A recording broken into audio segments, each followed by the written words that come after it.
unserved Hoosiers in the next few years will get high quality broadband service that wouldn't be possible, without this investment from the General Assembly and the support of each and every one of you, provider wise. So, this is an important program for the agency in really helping provide, a valuable resource that has always been important to community development and healthcare and education, but certainly the last, the better part of 2020, we've seen that the importance rise as we've been dealing with this pandemic. So, I can't stress enough that if you have any questions whatsoever, during this process or afterwards, please feel free to reach out to Mary and Adam. They're here to help.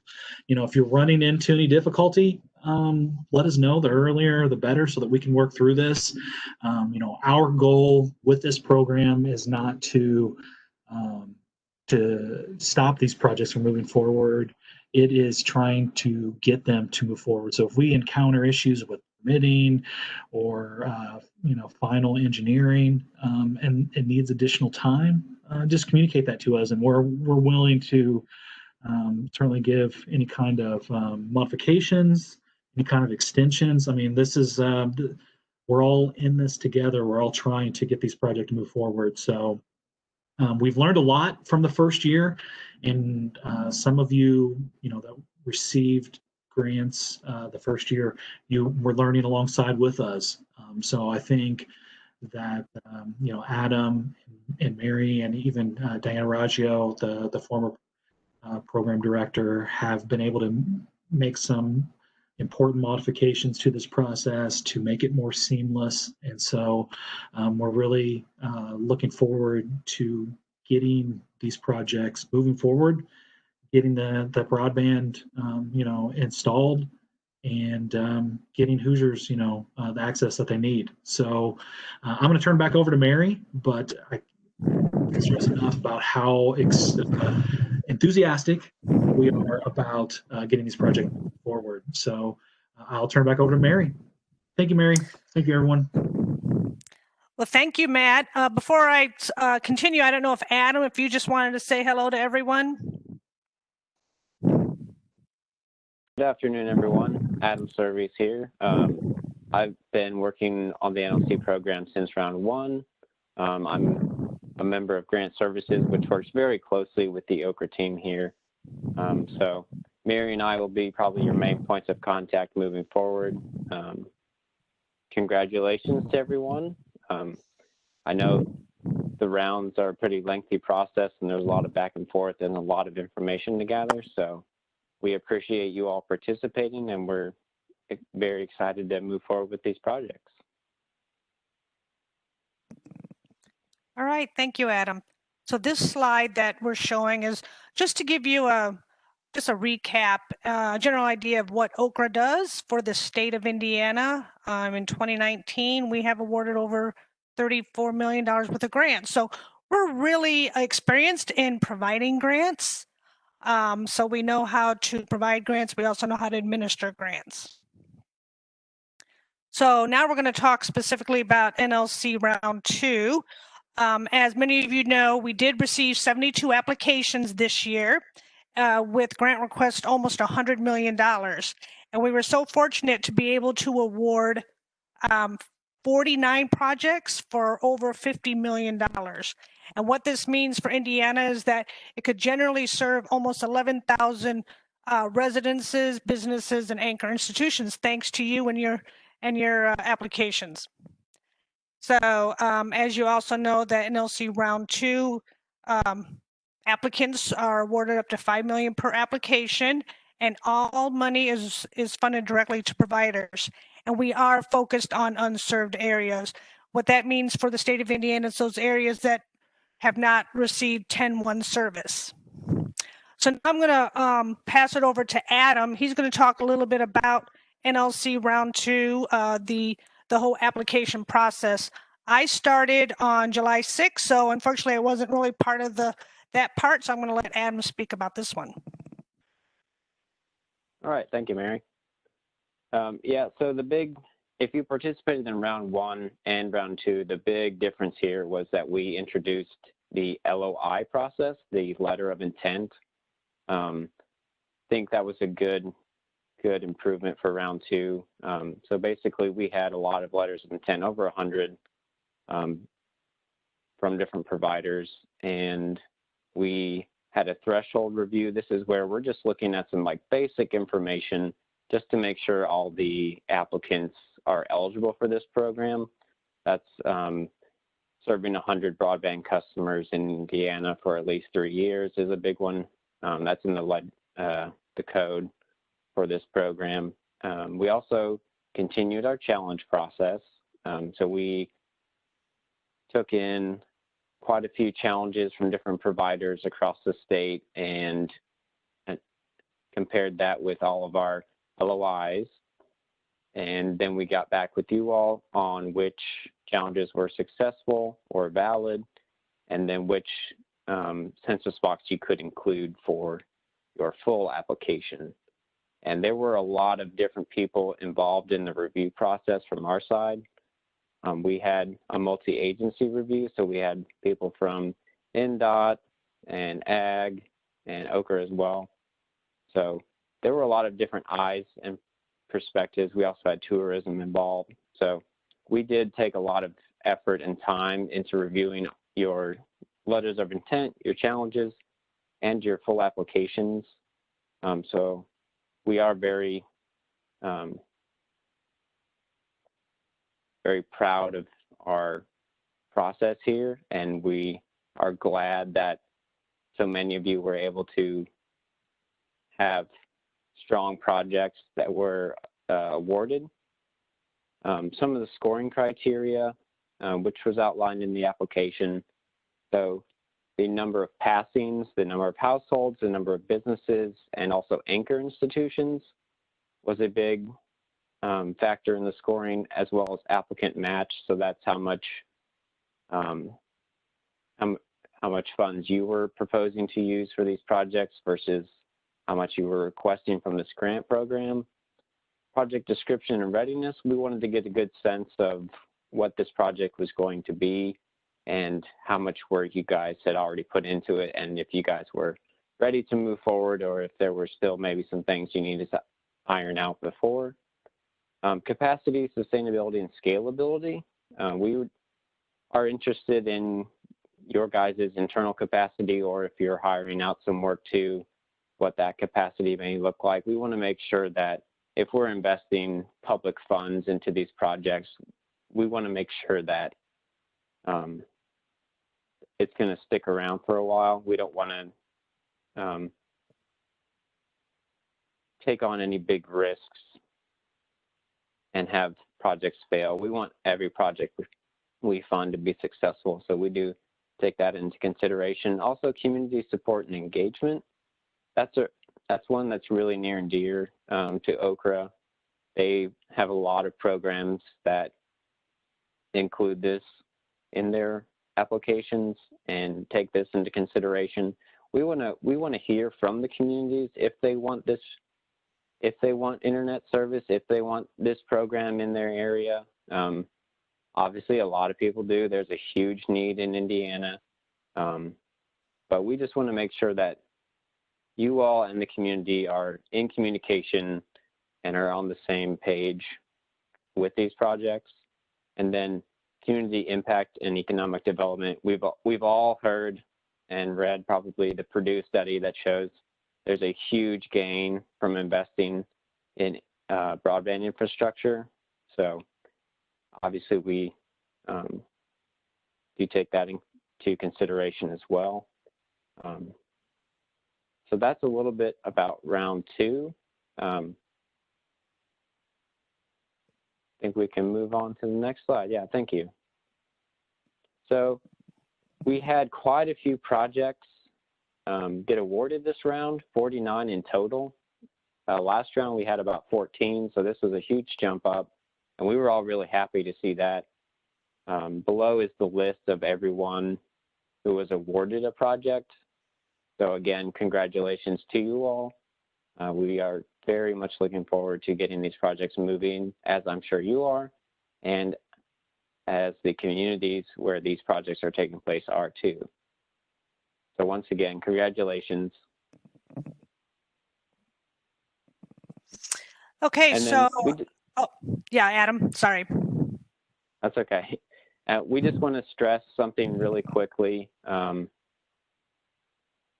We don't have grant agreements in place yet. So yes, you have been awarded these projects, but we don't have a grant agreement executed at this time. So no construction expenses may be incurred on the project prior to grant agreement execution. We're going to be talking about the grant agreement very shortly, but just wanted to give you that quick heads up.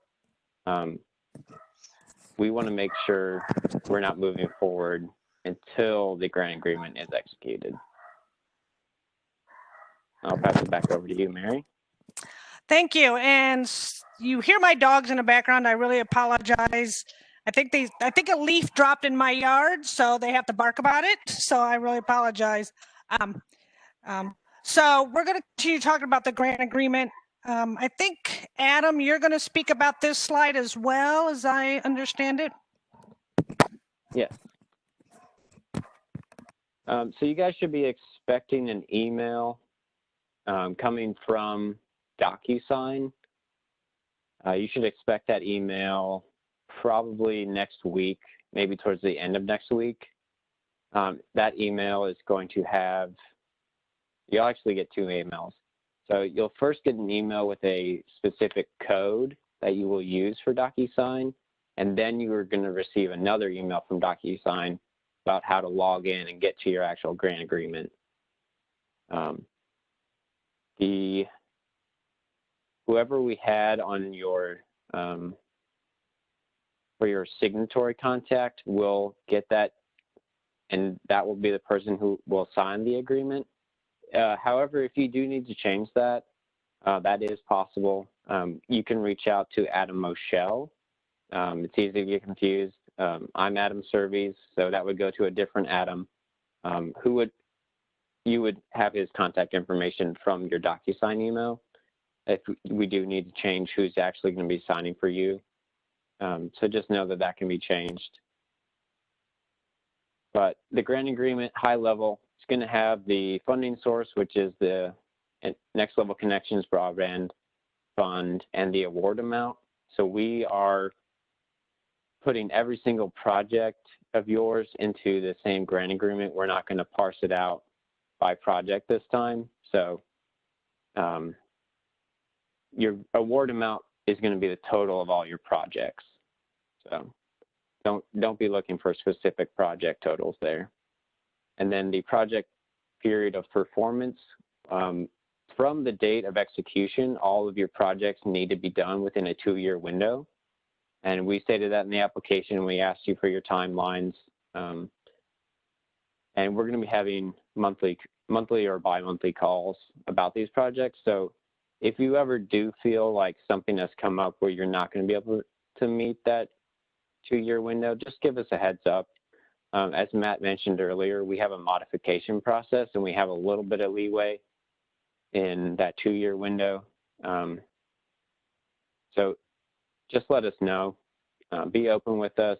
Let us know when you know if there's something that's going to impact your timeline, and we'll see what we can do.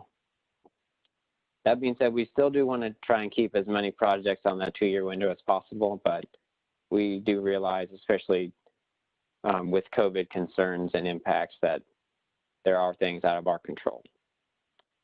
So project monitoring, the grant agreement is going to state that we have the option, and we, the state, has the option to ask for documentation from the project and also come out and do site visits. That's optional. We may or may not do that. Just kind of depends how the project goes and what our internal capacity is, but just be aware.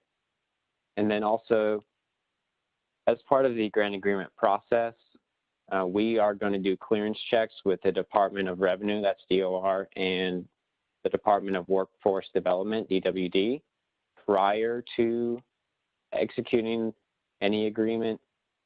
So if there are any issues during those clearance checks, we're definitely going to reach out to you. It's not just going to be a surprise. And then the last note about the grant agreement process is once you get us your signed copy of the contract, the state can take up to 45 days to finish our signing process.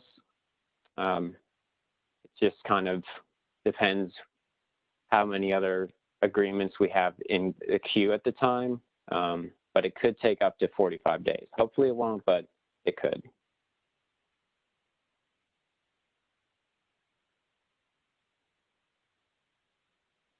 We can move on to the next slide, please.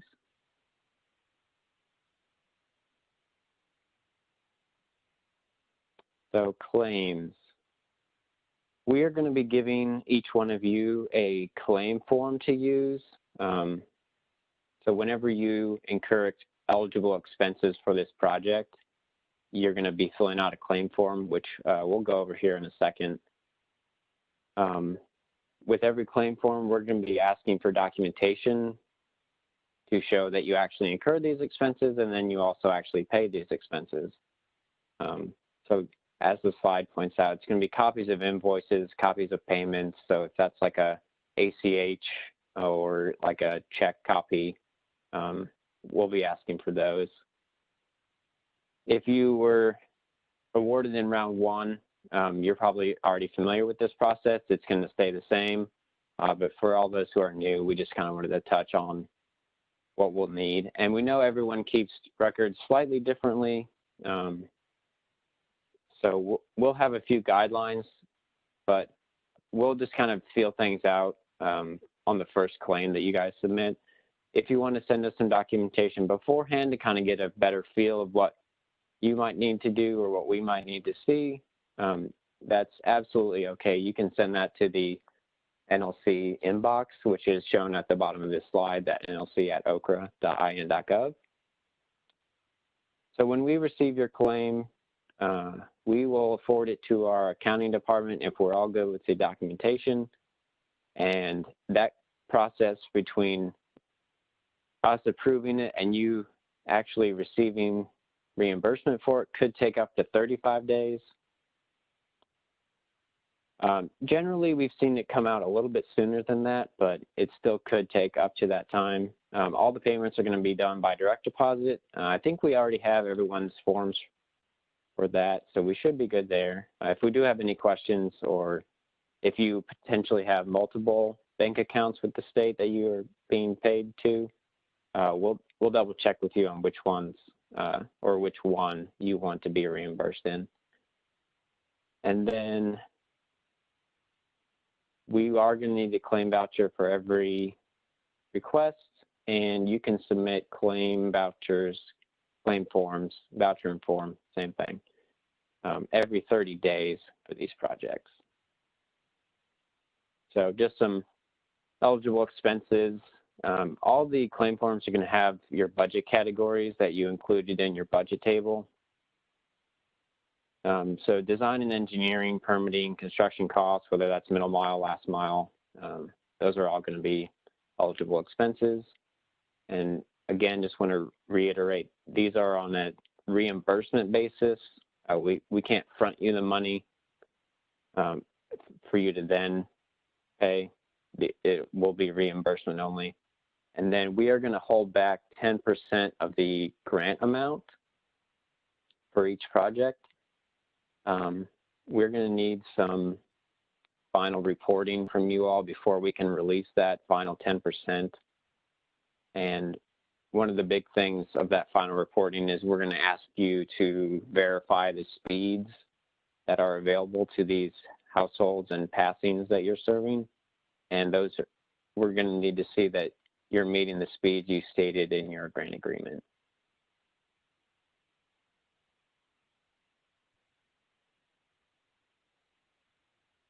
And here's a copy of the claim form, AKA claim voucher.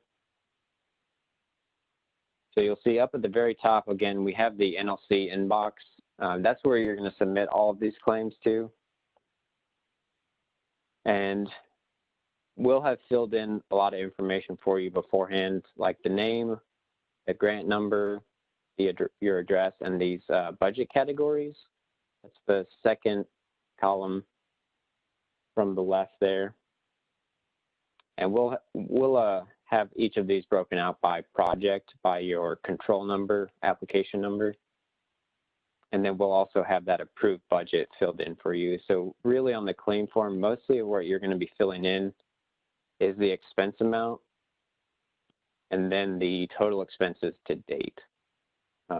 When you fill out those columns, the balance column is going to automatically calculate for you, as well as up at the very top, you see the invoice amount of 00. That will populate for you as well. So you don't have to do too much math, thankfully, on these forms. It should be pretty simple. Also, at the very bottom, it's important, please sign your claim forms. It's easy to forget. It's at the bottom, and you're probably more focused on the numbers, but please make sure you are signing the claim forms and putting a date on them, and then we'll make sure to get them reviewed and sent over to our accounting department. And again, you can submit these every 30 days. Did you want to mention about the remit box up here, Adam? Oh, thank you very much. Good reminder. We're also going to fill out this remit field for you. Basically, this tells our accounting department which bank account of yours to send the funds to. So whatever we fill in there for you, please keep it the same. Don't ever change it. I know some people want to change it, like if it's their second claim, they'll change it to remit 2. If it's their 5th claim, they'll change it to remit 5. You don't need to do that. It's not actually counting the number of claims. It's which bank account we want to send your funds to. So please keep that the same. Thank you, Mary. Are there any questions on the invoice or the invoicing process? Yes, this is Matt Kelly from Comcast. I was just wondering, for instance, the budget categories, theoretically, if you know, we put specific dollar amounts in each category, is there an issue if one category runs over a little bit, so another category decreases, so it stays the same? Is that okay? Just to keep. Yeah, generally. Yeah, good question, Matt. Generally, that is okay.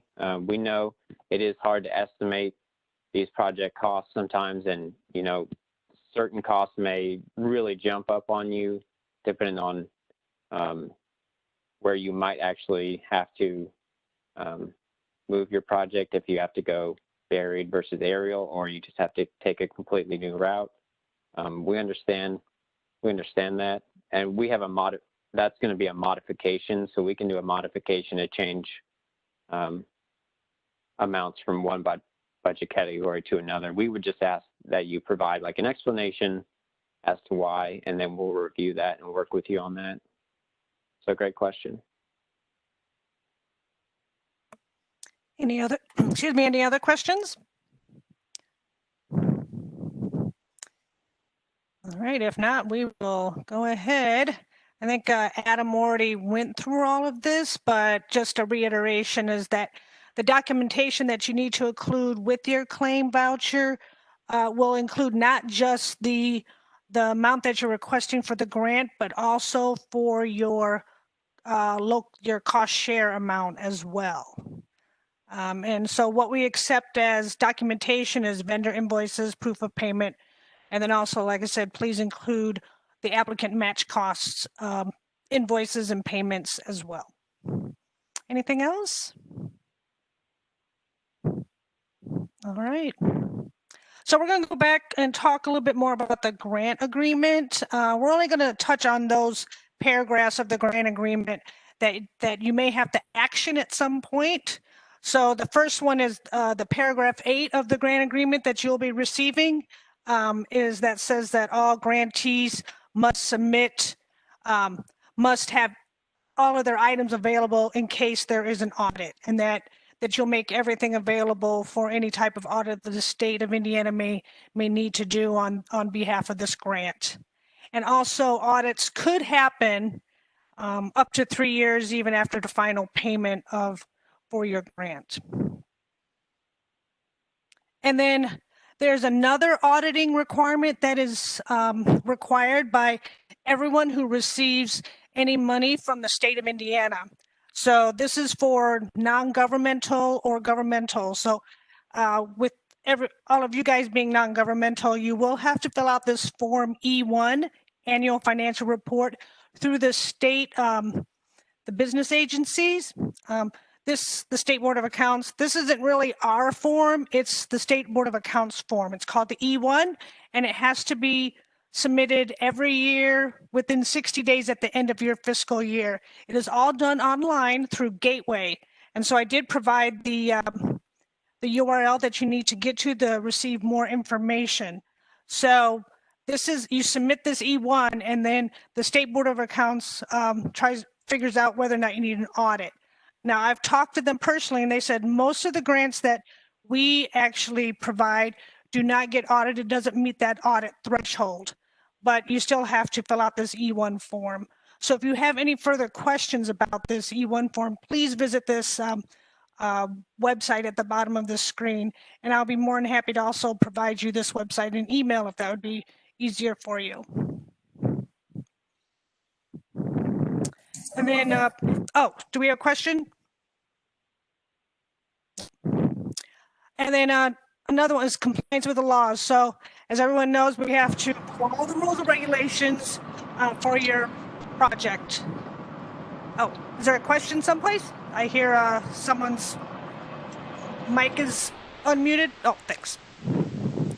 So for all projects, for any entity that receives money through the state of Indiana, everything, all laws, licenses, permits, registrations have to be within regulations for the state in order to continue to get a grant from the state of Indiana. And if there's any failure to follow all these rules and regulations and laws, then it could be an immediate termination of your grant.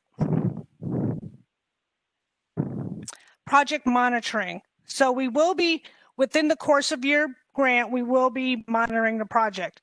As those grantees that got funds through our first round, they know that we have like monthly phone calls just to give project updates. For round 2, we probably won't do monthly phone calls. We'll probably do every other month phone calls, since there are so many projects that we're going to be reviewing and keeping abreast on. So we'll probably start every other month calls in the next few months with those NLC round 2 grants. So then we also may conduct on-site or desktop monitoring reviews. Adam and I, we both review all of the invoices that come in. So we are kind of keeping updated on your budgets. And then also with the quarterly reports, we monitor those as well when those arrive. And then we just want to ensure that if there is any questions that ever arise with the project, that you allow us to give us access for not only the project locations, but any other documentation that we request of you. So what we want to do is make sure that your scope of work is consistent with the scope of work that you assign in your grant agreement, and that all expenditures that you have provided is also aligned with your scope of work. So we might also do some on-site visits during the construction phase. I know we haven't had we haven't been fortunate enough to do that this round for NLC 1 due to COVID restrictions, but we hope that we do some on-site visits for NLC round 2 projects. And as I said earlier, there is going to be annual report requirements for 3 years after project closeout. Any questions? Okay, so the next thing we're going to do is we're going to talk about those quarterly reporting requirements. I know I sent to you like sample copies of those quarterly reports, so you can kind of see what is required for each project. It won't be for each provider, it's going to be for each project. So unfortunately, if you're Titmont, you have to give us 19 quarterly reports. So if you want to get out that the Word document that I sent you, if you want to follow along, then we can kind of do a brief overview of that report. Let me bring it up here. So we're going to fill out some of this top information when we actually send you your copy of your quarterly report. So some of that will already be filled out for you. If there are any changes with like the contact or the project director or submitting official, you can just change that on your report when you submit it. These submitteds, these reports are due, every quarter. So your first one is probably going to be due in January, but we'll talk about that a little bit later. So you'll just have to choose whatever quarter it is, and it'll be a drop down. This choose an item is a drop down, and you'll just select the correct quarter on here. And so the things that we're looking for under section A, the narrative section, is just kind of a narrative of what you accomplished during that quarter. Then also we want to know if the project is on track and if you're meeting your milestones. And then we also want to know if the project is still on budget. That would be under 3. And then for any modifications that you see in your budget, in your project, we'd like to know a little bit. And also on number 5 would be issues, risk, and mitigations. That's, if you see any issues with completing the project on time, and what mitigations have you done to mitigate any kind of risk? So in some of the quarterly reports received in the last 6 months, we talked a lot about COVID and how everyone's mitigating the COVID risks. Okay.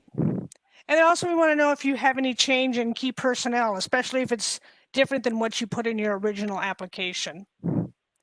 And then, as Adam said earlier, we're at Okra, we're always very interested in knowing how you're engaging with the community and describe any efforts that you are communicating with the community about what is happening.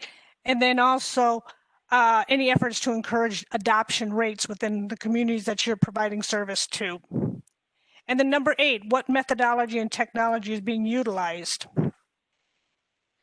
And 9, communications, marketing. We're always very interested in knowing what marketing efforts you're doing, such as pamphlets that you're giving to the service area, press releases, events, and also we want to be a part of that as well. So if you do have some groundbreaking events or events that you have scheduled with local elected officials or with other town officials, let us know beforehand, and Okra will definitely want to be a part of that. But be sure to give us plenty of time so we can put it on our schedule as well. So we do encourage those groundbreakings. We do encourage those partnerships with those local communities in which you're providing. And then 10, what is the focus that you're going to be doing in the next quarter? Any questions on the narrative portion of the quarterly report? So as I said, the report due dates here. So the next one that's actually due, these are for the NLC round 1 folks, it's due October 30th for the quarter ended on September 30th. We don't expect NLC round 2 guys to have a quarterly report this time, but more than likely your first quarterly report will be due January 30th for any type of activities you get done by the end of December. And we know that there's hardly going to be anything done by the end of December. Maybe some design, some engineering, but if you see none on some of these sections, that's fine as well, just as long as you submit any type of activities you've done from when grant was awarded to the end of December. And as you see, I highlighted quarter 4. This is different from the NLC round 1.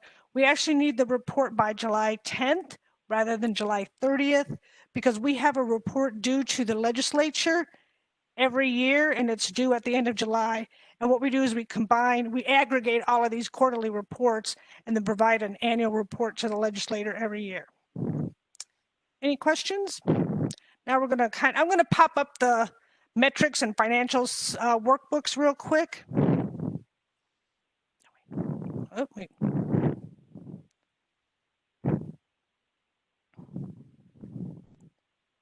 So the first one I'm bringing up is the metrics.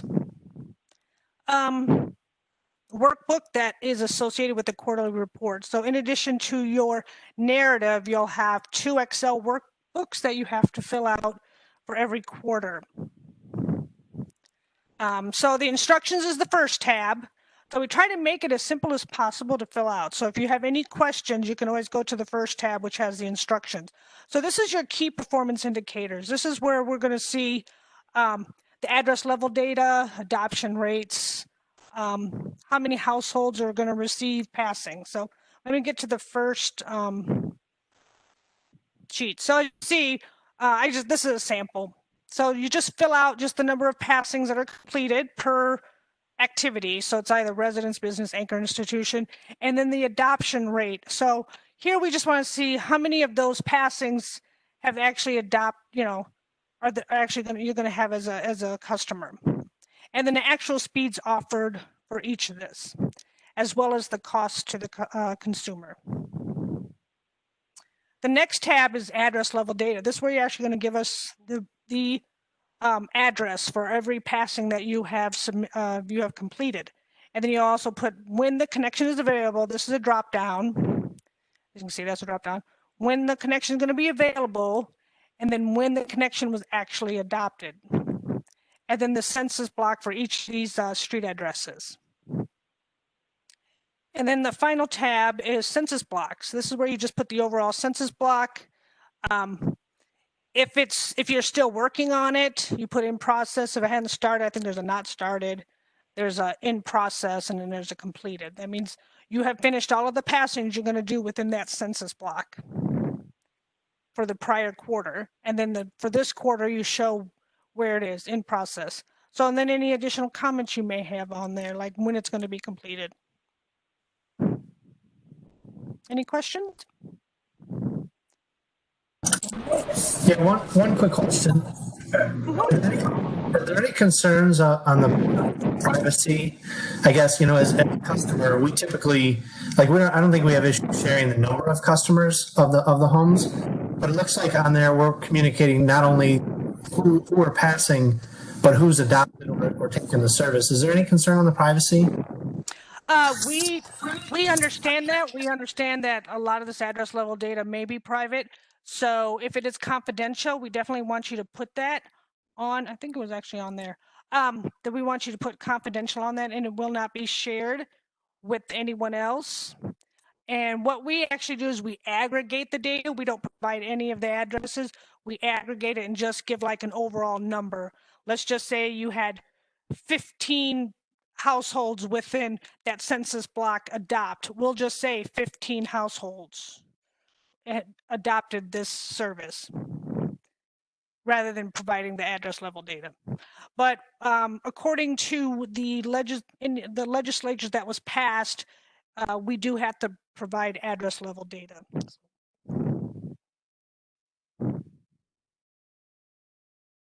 Does that answer your question? Yeah, thanks. Okay. Any other questions on that?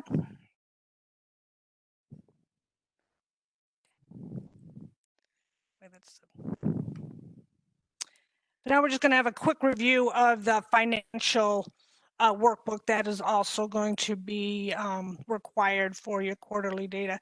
The instructions, as I said, is on the front. And then the first tab you'll see is the ledger of disbursements.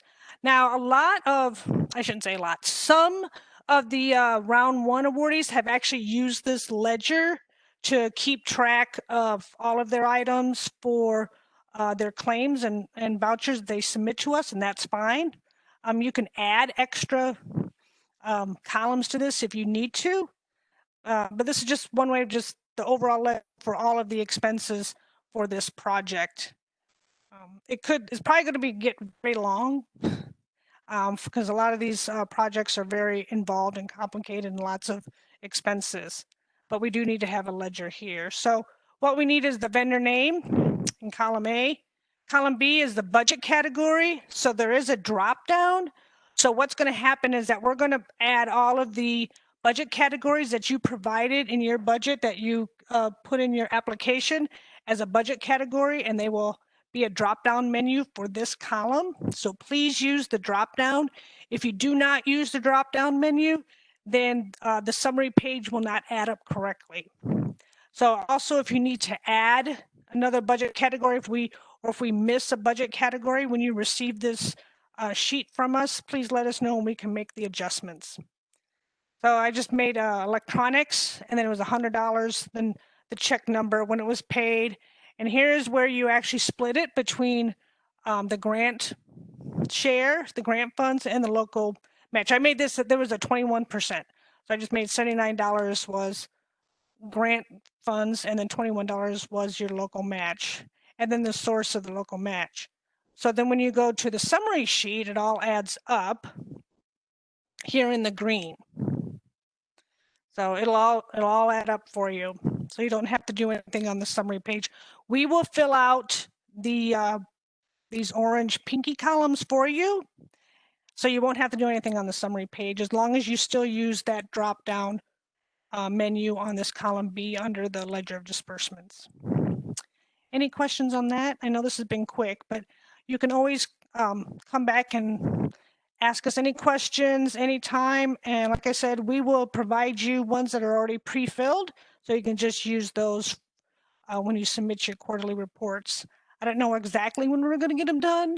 Hopefully by the end of October, we'll have them all done and sent out to you. No questions?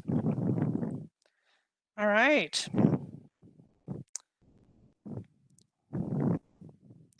So next steps, this is probably what you've probably really been wondering is, okay, hey, when is this grant agreement going to be done? So I know we are really going to try to get all of the grant agreements done by September 30th.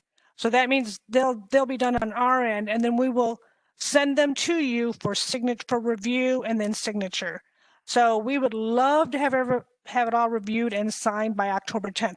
As Adam said earlier, all signatures need to be digital signatures. That's why we asked for that text number, for that phone number that can take text. So you will have to digitally sign your grant agreement, and it'll probably come.